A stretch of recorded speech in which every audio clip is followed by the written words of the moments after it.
है जहां भारतीय जनता पार्टी के राष्ट्रीय महासचिव कैलाश विजयवर्गीय एक दिवसीय प्रवास पर रीवा पहुंचे, जहां भाजपा कार्यकर्ताओं ने जोरदार स्वागत किया।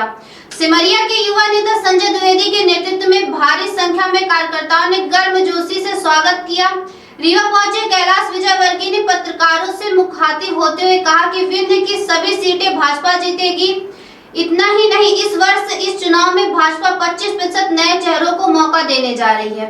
महंगाई को लेकर कैलाश विजयवर्गीय ने कहा कि इस मुद्दे पर कांग्रेस कई चुनाव हार चुकी है, अब महंगाई पर जनता को गुमराह नहीं किया जा सकता। कैलाश विजयवर्गीय ने कहा कि पूरे विश्व में भारत की इकोनॉमी नंबर 1 में है। कांग्रेस पार्टी पर निशाना साधते हुए कहा कि प्रदेश में मुख्यमंत्री शिवराज सिंह चौहान के नेतृत्व में ही चुनाव लड़ा जाएगा और जीत की बात कही है। साथ ही नारायण त्रिपाठी के द्वारा अलग पार्टी की बात पर कैलाश विजयवर्गीय ने कहा कि उनसे बात हुई थी, आज मिलने के लिए बोला था लेकिन नहीं आ पाए, उनसे मिलकर चर्चा करेंगे। जय हो राजा साहेब, जय हो राजा साहब है।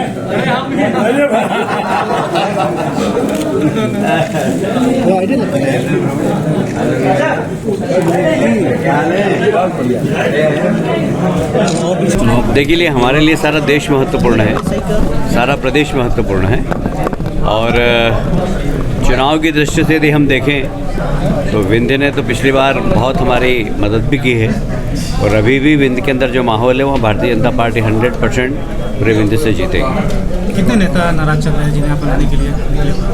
हमें तो पता नहीं, आपके पास कोई खबर तो बताना। हमारे लिए तो कोई भी नाराज नहीं है। मैयर विधायक ने अलग पार्टी का गठन कर दिया, नारायण मिश्रा।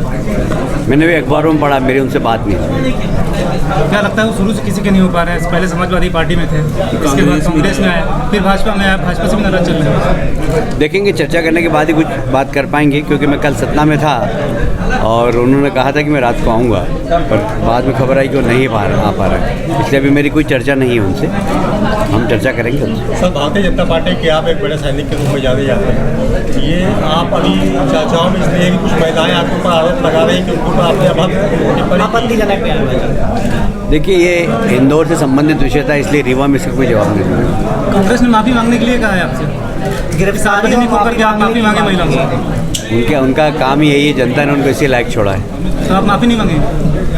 ऐसा कुछ करा नहीं। मैं आपसे बोलूँ आप माफ़ी मांगो तो क्यों मांगेंगे आप? उद्देश्य क्या था आपका, या ऐसा बोलने के लिए कुछ सुधार करने का था? वो इंदौर का विषय था, मैं रीवा में उसका जवाब नहीं दूंगा। रीवा आए हैं, क्या ताकत देखे जाएंगे आगे? पार्टी और साथ कर बैठक भी होनी है आज। देखिए, अभी हमारा बूथ सशक्तिकरण का कार्यक्रम पूरे देश में चल रहा है और रीवा में काम बहुत अच्छा हो रहा है। तो रीवा में हम बूथ सशक्तिकरण के बारे में भी अध्यक्ष जी से जानकारी लेंगे। साथ ही हमारे सभी पुराने कार्यकर्ता हैं, जो पूर्व अध्यक्ष है, पूर्व जिला पंचायत के सदस्य है, पूर्व विधायक है, उन लोगों के साथ भी बैठेंगे, चर्चा करेंगे, क्योंकि उनका अनुभव का लाभ भी हम लेंगे। आने वाला चुनाव में उनकी भूमिका क्या हो ये उनसे ही पूछेंगे और सबको चुनाव में लगाएंगे, क्योंकि अभी लगातार 2 चुनाव है। विधानसभा का चुनाव ही है, उसके बाद 24 में लोकसभा का चुनाव है।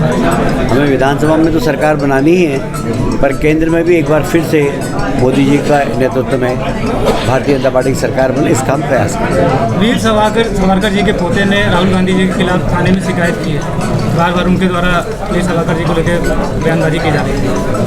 हाँ, मैंने भी मीडिया के माध्यम से पढ़ा है कि उन्होंने शायद FIR की है। राहुल गांधी शायद सावरकर जी के बारे में जानते नहीं है, जान के अनजान बन रहे हैं। सावरकर जी जैसा महान व्यक्तित्व, देखिए ये तो आप लोग तैयार करिए किसी को, हमें तो कोई अभी नजर नहीं आ रहा है। पिछली बार 8 सीटें आप विधानसभा में आई थी, इस बार क्या उम्मीद? 8 ही आएगी।